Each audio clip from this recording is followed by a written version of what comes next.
What if every dollar you invested was a prayer aligned with God's work in the world? Well, in this episode, Cassie Laymon, the president of a Christian-led investment advisory company, shares how to cultivate a flourishing workplace culture and inspire your team to find purpose in their work with practical insights that can reshape your leadership and impact. Welcome to the Flourishing Culture Leadership Podcast, your home for open, honest, and insightful conversations to help develop your leadership, your team, and build a flourishing workplace culture. Hi, I'm Al Lopez, the co-founder of the Best Christian Workplaces and the author of Road to Flourishing. And my passion is to equip Christian leaders like you to create engaged, flourishing workplaces where people thrive and organizations have a significant kingdom impact. If you'd like to learn more about me, my book, opportunities to have me speak at an event, this podcast, or recent articles I've written, I invite you to visit allopus.org. That's allopus.org. Let's journey together towards building workplaces where your faith, leadership, and organization flourish. I'm delighted to welcome Cassie Laymon to the podcast today. Cassie's the president of Beacon Wealth Consultants. Throughout our conversation, you'll hear Cassie talk about tips to build a flourishing workplace culture, including practical strategies for aligning values and actions, creating a culture of stewardship, encouraging open communication and trust, building meaningful relationships with employees, and cultivating a sense of unity, promoting personal and professional growth by investing in employee development and well-being. These practical takeaways will help you create workplaces where employees thrive, purpose flourishes, and organization culture aligns with your faith-driven mission. And I think you're going to love this interview with Cassie Laymon. But before we dive in, this podcast is broadly sponsored by the Best Christian Workplaces Employee Engagement Survey. Don't wait. This month is a perfect time to gather vital insights from your employees to assess the health of your workplace culture. Cassie Laymon, today's guest, reminds us if you want your workplace to truly reflect the values you hold as a Christian leader, you need honest feedback to understand where trust, engagement, and alignment stand. The BCW survey is an invaluable tool to help you take action and create a culture where your team can thrive, she says. So, are you ready to transform your culture? Visit workplaces.org. That's workplaces.org to learn more and start your journey to becoming a flourishing workplace today. Well, hello to our new listeners. Thanks for joining us as we honor your investment of time by creating invaluable lessons like this. And let me tell you a little bit more about Cassie Laymon. Cassie's the president of Beacon Wealth Consultants and director of institutional sales for LightPoint Portfolios. Cassie holds a master's degree in adult education and an MBA, both from Rutgers University. She's a certified financial planner and a certified Kingdom advisor.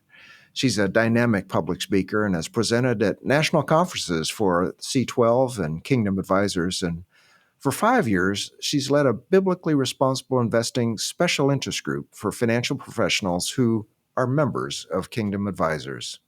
She partners with business owners and churches as a certified planned fiduciary advisor to better understand their company retirement plans and how to make them as cost-efficient and cost-effective as possible. She previously served as a healthcare executive overseeing people development for a large healthcare system. Cassie and her husband, Rick, the CEO of Beacon Wealth, married and merged their financial advisory businesses together in 2012. They enjoy collaborating on their business, traveling, theater, sharing books, and spending time with their children. So here's my conversation with Cassie Laymon. Cassie, it's great to have you on the podcast, and I'm looking forward to our conversation today.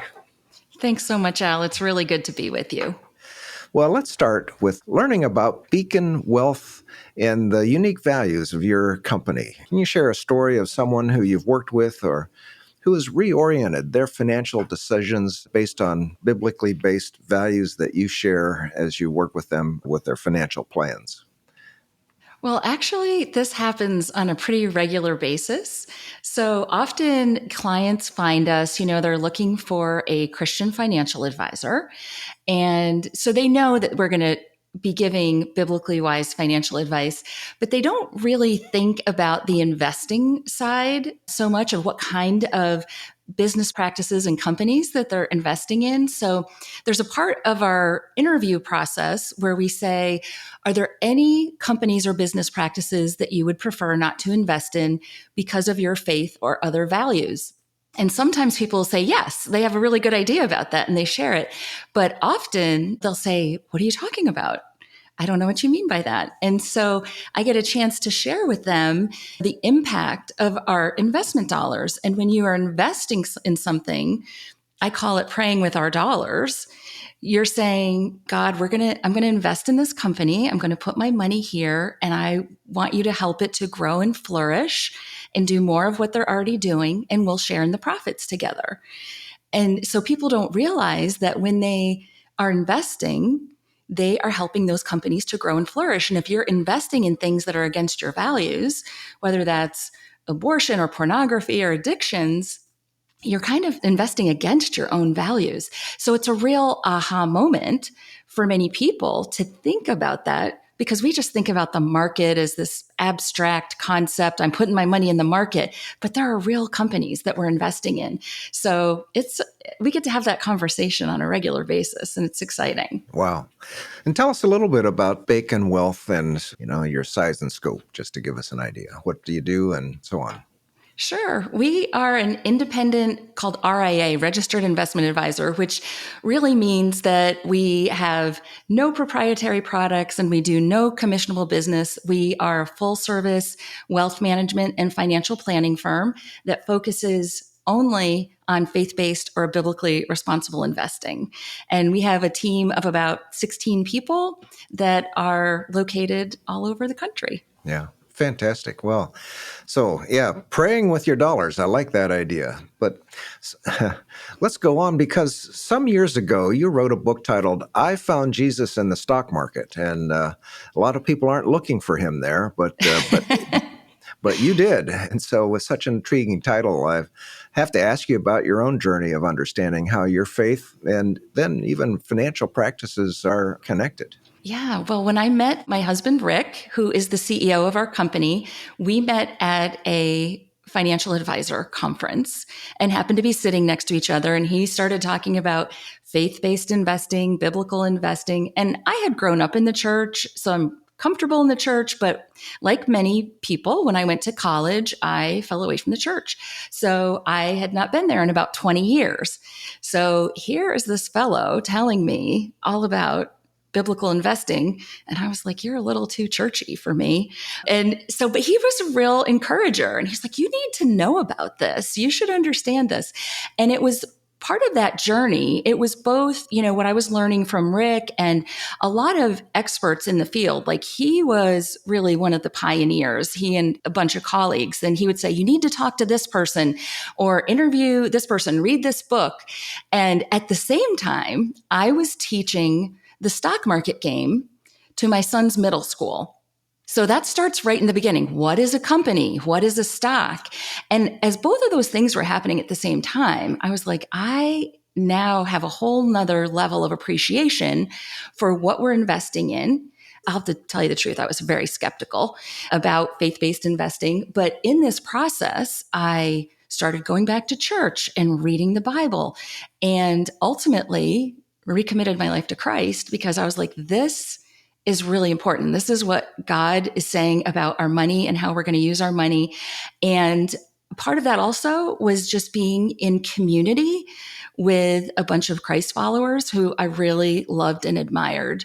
And I will still say that about our company today. And remember looking around the room and saying, whatever it is that these people have, I want some of that.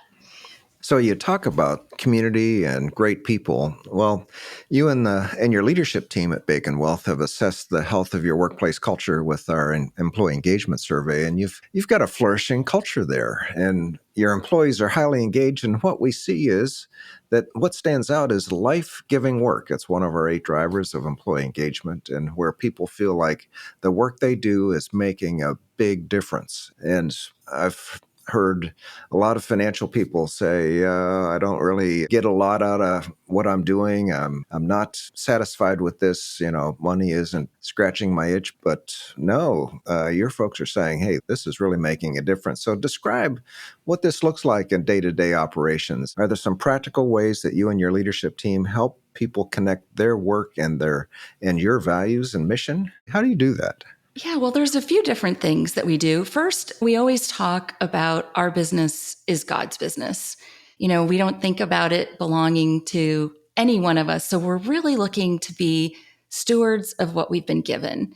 And, we pray together often and, we talk about our values at our quarterly reviews. For example, at every quarterly review, we go through the list of values and here's how you're showing us that you're a good example of this value. So it's really first and foremost. A thing that I find different than before I was in the faith-based investing world, you have in financial services always like a goal, like asset goal, a revenue goal. And I agree, I didn't get a whole lot of energy out of that. But one of the things that we look at a little differently is that we still have those goals. But if we say, okay, we are going to bring in $50 million this year, it's not for the sake of $50 million. It's for the sake of taking that money that may be invested in things that are not in alignment with us and redeploying it. My husband uses a great phrase. We're going to cut off the economic oxygen to these companies and redeploy it to these companies who are doing amazing things, curing diseases, bringing clean water to the poorest parts of the world. And so it's not just a number to hit a revenue goal. It's like we are doing kingdom work and feeling really good about the work that we're doing. So I think each individual person has different things that they're passionate about in the business. So I could give you a lot of examples, but here's a recent one that I thought of. One of our team members on our investment team, Colin, he's been with us for a couple of years. And under the mentorship of our chief investment officer, her name is Hillary Sunderland, he's gotten really interested in the positive impact of our dollars. And so our whole investment team is really working together to say, how can we have more of a voice on the positive side of this? How can we get companies to change their behaviors so that they are turning into and continuing to be flourishing companies? So when someone has a real passion about a part of the business, we try to capitalize on that and say, how can we help them to be doing work that they love that's also in alignment with the goals of the business? Cassie, you've mentioned, so on a quarterly basis, you're actually kind of reviewing employees' performance and you're reviewing their behaviors relative to your values. Tell us a little bit more about your values. Sure. So our first and most important value is love. And we think about that in a couple of ways, right? There's love your neighbor.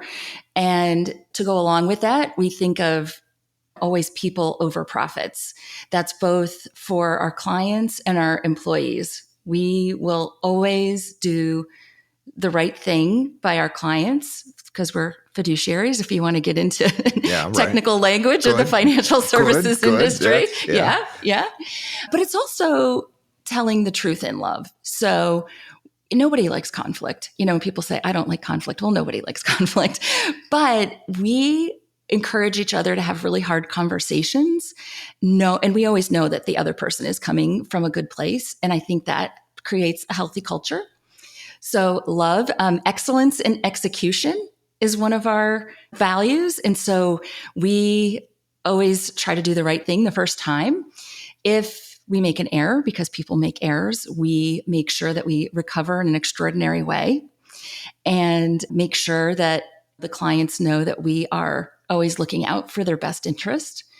We also have a value of alignment. So when we interview people, we share with them our goals and our desire to act according to biblical values.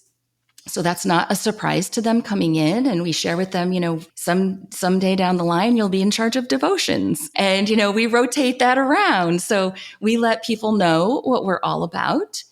And grit is one of our values. So just being tenacious and doing whatever it takes to get an answer. I have found in our culture, like client service, it's not very good. And so we just strive to not give up, get the answers that we need to take good care of our clients. And then also growth, having a growth mindset. We really encourage continuing education for everybody. All of our advisors are either certified financial planners or working their way towards being certified financial planners. They're certified kingdom advisors, and just always looking at expanding their skills and improving so that we can be at our very best. Wow. I love these values. Yeah. And I can see how they have a huge impact on your culture. That's great. Well, so that's the key of life-giving work. Well, let's move on to a couple of other strengths that you've really developed over time, and that's fantastic teams and healthy communication.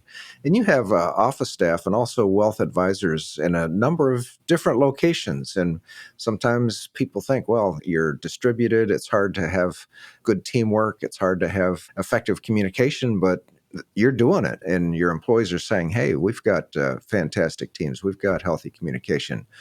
Tell us a little bit about the secret of keeping everybody connected and working together in your more distributed situation. Sure.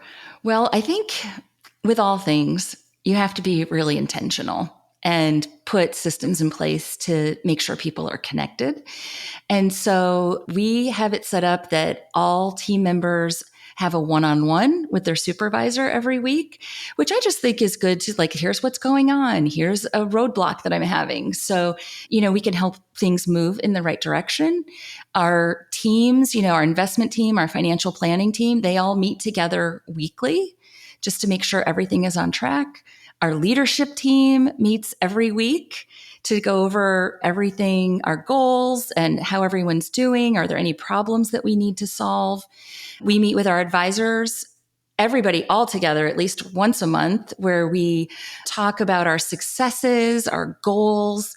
We pray for our clients. We have a devotion together, and we rotate that responsibility around, which is great because you get interesting devotions when you hear from different people. And then one of our really fun things that we do is every year we have an in-person retreat. And that is for all of the home office people, all of the advisors, and all of their spouses. And it's about 2.5 days. And we go to lots of different fun locations. And there's a time of learning. So I would say half the time we're doing education and training, and half the time is just pure fun. And we have a lot of fun together. We laugh together, and it's so good to bring in the spouses too, because we're a small group. So that really is, part of our family culture. And we have meals together, and we always end on Sunday morning. Somebody does the devotion. We have our own little worship team together. And so we kind of do life together, and it really helps with our communication. I can see people listening and thinking, how can I apply to this organization? Well, I hope so. Wow, that's just great. So any leader who's in it for the long haul has experienced high points and valleys in their own leadership journey. Some are planned transitions or unexpected changes. And, we'd like to focus on some high points, but oftentimes, when we learn or when we have turning points, it's often during hard places in our journey. We're tied up in a cauldron of complexity, and it's not as comfortable in those places. So, Cassie, in your leadership journey, share about some of those turning points or hard seasons and what you've learned from them. Yeah, so I have been in a leadership position for just about 30 years. And Beacon Wealth, my time with Beacon Wealth, this is my favorite team I have ever worked with.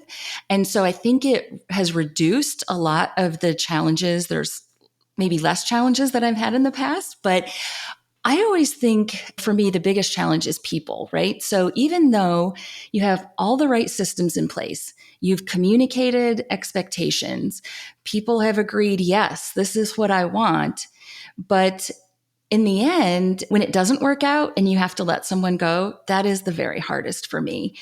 And as I'm learning, I'm still learning, right? Even after all this time, one of my challenges is sometimes maybe hiring people too quickly, because if there's an opening, I want to fill it quickly because I know the rest of the team is working so hard to cover for them. And also, I love meeting new people and I get really excited and I'll say, oh my gosh, this is going to be amazing. They are going to do so amazing. And sometimes I am more excited about their journey than they are. So, we do a lot of coaching and things, but in the end, if we have to part ways because either this is not what they thought it was going to be, or they're not able to do what we need them to do, letting someone go, I think, is really the hardest. So my lessons are, trying to take a little more time in hiring, in discerning, and making sure it's the right person. And then when you determine, for whatever reason, if it's not the right fit, to kindly and with compassion let that person move on so they can find the next thing that's a right fit. Because we have this family culture, I just want to keep everyone, and I feel like, they're part of our family. So that's really something that I have to work on for myself. Those are challenging times, and you lose sleep, that's for sure. Well, so tell me a little bit about one of your secrets here for making sure you're hiring the right person. Yeah, so we really try to collaborate as a team and include, multiple people, have interviews with the leadership team, also with the department they're going to be in. But one of the things Rick and I really like to do is when we're getting ready to hire someone, meet with both the prospective employee and their spouse and take them out to dinner so that we can really get to know them in a social environment. We always have questions for the spouse, like, this is what this is going to look like. Are you on board with this? Are you excited about this? Whatever the particular role is, we want to know that they are supportive and on board also in an agreement with what our values are going to be. And it's really nice way to do that in a social setting and get to know them outside the office. Yeah, I just encourage our listeners, as you're thinking about key players on your team, maybe even more than just key players, pursuing that.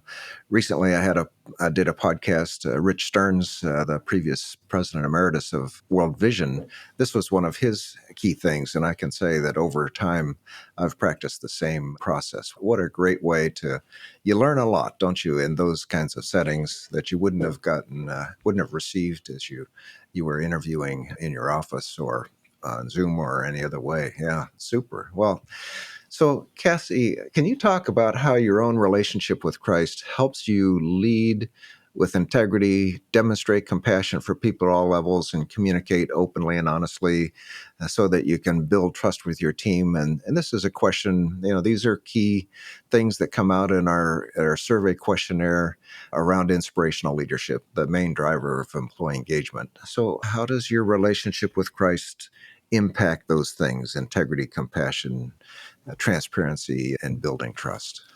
Yeah, well, I think it is the foundation of everything, right? I mean, who was the best leader ever? Jesus. So, if we think about that and, integrity, just in the financial services industry, it is of the utmost importance. And of course, I wasn't at Beacon my whole life. I was at other organizations too. And they didn't necessarily take those things as seriously, or you can read about it in the news every day, right? So we really have a system of checks and balances to help each other make good decisions. But if we always are thinking about Jesus and being honest and really caring for the other person and having compassion for a situation.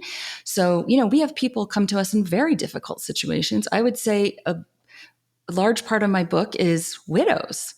And fortunately or unfortunately, I've had the experience. My mom has been widowed twice. So I have walked with her through that experience, and I'm able to sit with others and put yourself in their shoes and maybe just let them cry. It's not always how we're going to fix your financial situation. It's really walking hand in hand and caring for someone in whatever they need at the moment. And that applies both to clients as well as employees.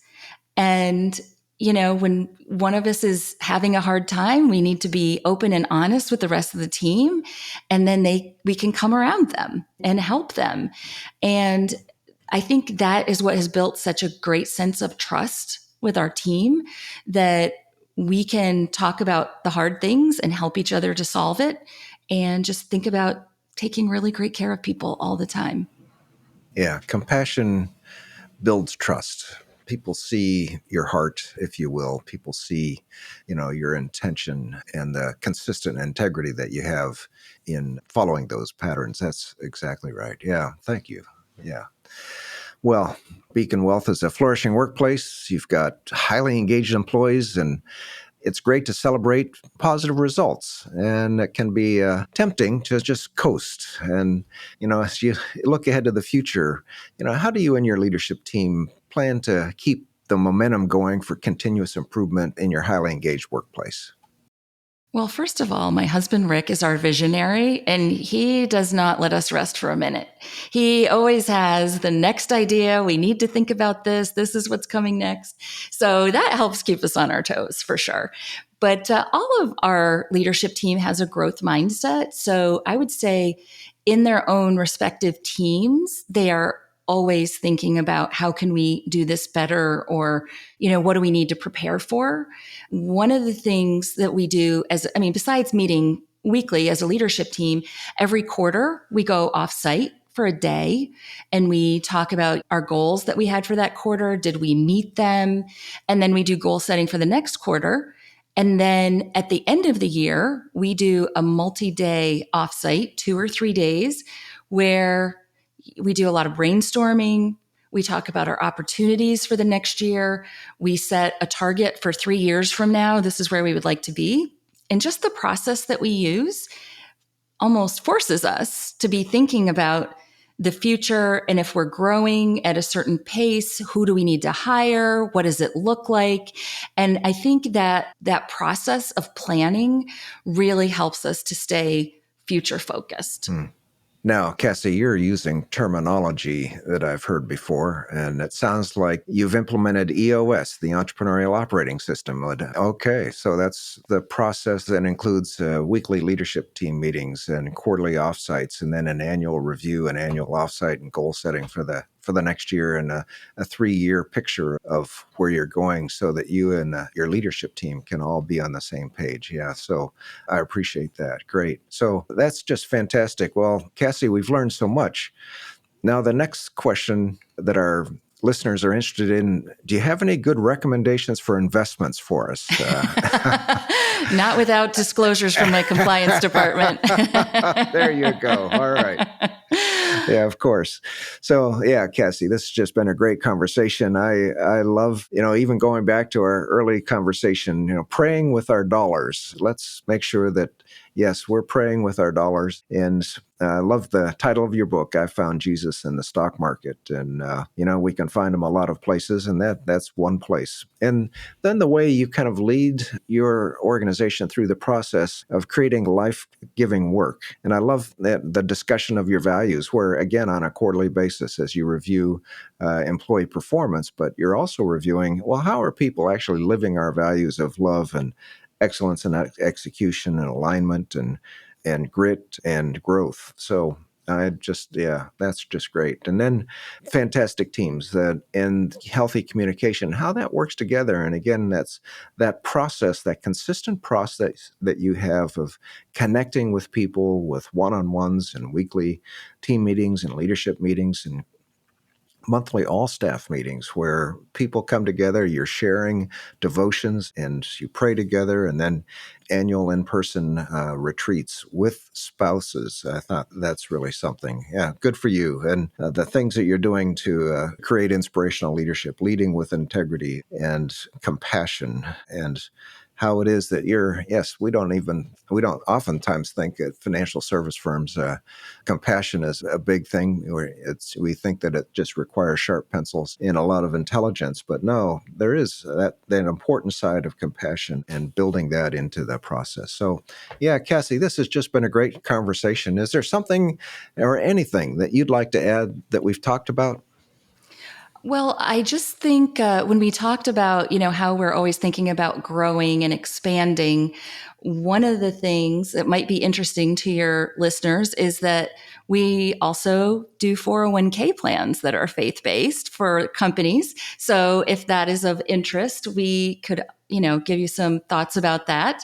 But the other thing that I just really want to say is if you have listeners who have not used your process of doing the best Christian workplace, I really encourage it because it's a goal of ours to be a best Christian workplace every year. We feel like that's a great way to attract talent.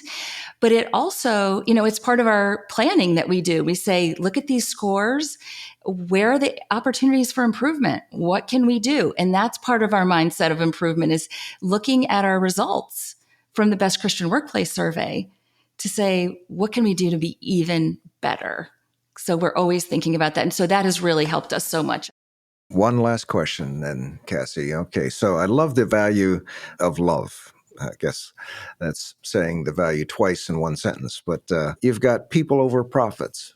But I'm curious, do you see having a flourishing workplace culture actually has an impact on your own firm's success and profitability? Sure. Yeah, absolutely. When you have the right people in the right seats, you're taking good care of them, they're excited about their work, ultimately the financials all work out. Okay. Thanks, Cassie. Well, thanks so much for your contribution today. And most of all, I appreciate your commitment to serving God's kingdom by sharing biblical values in the financial realm. So thanks for taking your time out today and speaking into the lives of so many listeners. Thanks for having me, Al. Thanks so much for listening to my conversation with Cassie Laymon, and I hope you enjoyed it as much as I did. You can find ways to connect with her and links to everything we discussed in the show notes and transcript at workplaces.org/podcast. And if you have any suggestions for me about our podcast or have any questions on flourishing workplace cultures, please email me at al@workplaces.org. And as Cassie reminded us, flourishing cultures just don't reflect our faith. They also lead to financial success. When you prioritize your people and align your values with your practices, your organization thrives in ways to honor God and benefit your bottom line as well. So if you're ready to take the next steps to assess and strengthen your culture, visit workplaces.org and discover how the Best Christian Workplaces Employee Engagement Survey can help build a flourishing, financially healthy workplace today. And let me encourage you to keep listening to our weekly podcast as we continue to learn from leaders who are proven inspirational leaders exhibiting Christian character and excellence in their leadership every day. The Flourishing Culture Leadership Podcast is sponsored by Best Christian Workplaces. If you need support building a flourishing workplace culture, please visit workplaces.org for more information. We'll see you again next week for more valuable content to help you develop strong leaders and build a flourishing workplace culture.